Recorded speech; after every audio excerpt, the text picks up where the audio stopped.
Taigi viskas prasideda nuo idėjos, nuo minties, o ta idėja arba kaip aš vadinu mintis ateina, pavyzdžiui, klausantis muzikos, perskaičius kokią nors knygą, pasižiūrėjus kokį nors filmą ar pamačius įdomesnių bruožų žmogų. Kada man ateina idėja, aš kartais tai vadinu vizijomis, tai tiesiog vaizdas susidėliojantis mano galvoje. Ir kaip tą idėją įgyvendinti, tiesiog tu matai vaizdą, tu renkiesi tai, ko tau reikia, tu pasirenki žmogų, tu eini ten, kur tavo vizija tave veda, statai žmogų, aprengi jį kaip matai ir tiesiog tai įamžini.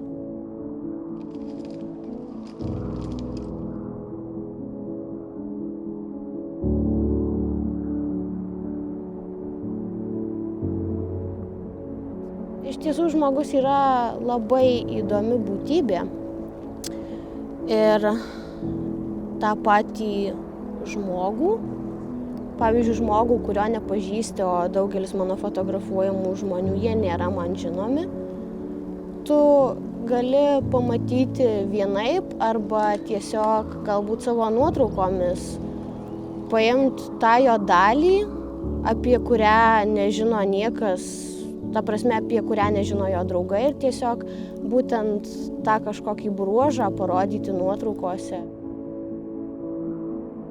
Ta prasme, žmogus neturi atrodyti kaip iš kitos planetos. Man įdomus bruožai yra, tarkim, ilgi plaukai, įdomesnės spalvos, įdomesnė nosis, didelės akys ir taip toliau.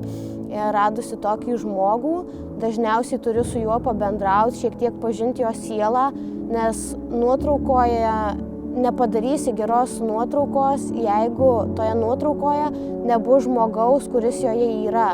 Ta prasme, nebus jo sielos dalelės.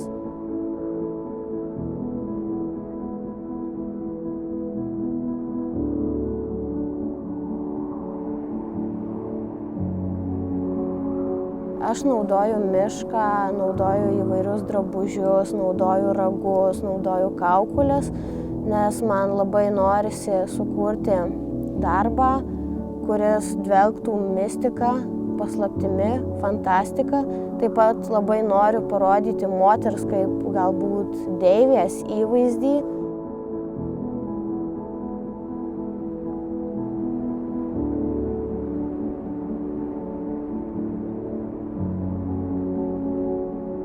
Taigi galiu pasakyti, kad kiekvienas metų laikas yra savaip nuostabus ir tiesiog yra žmonių, kurie nemėgsta žiemos, nes žiema šalta, tačiau žiema visur labai gražu, nes visur balta, smagu stebėti, kaip sniegas gražiai leidžiasi iš dangaus.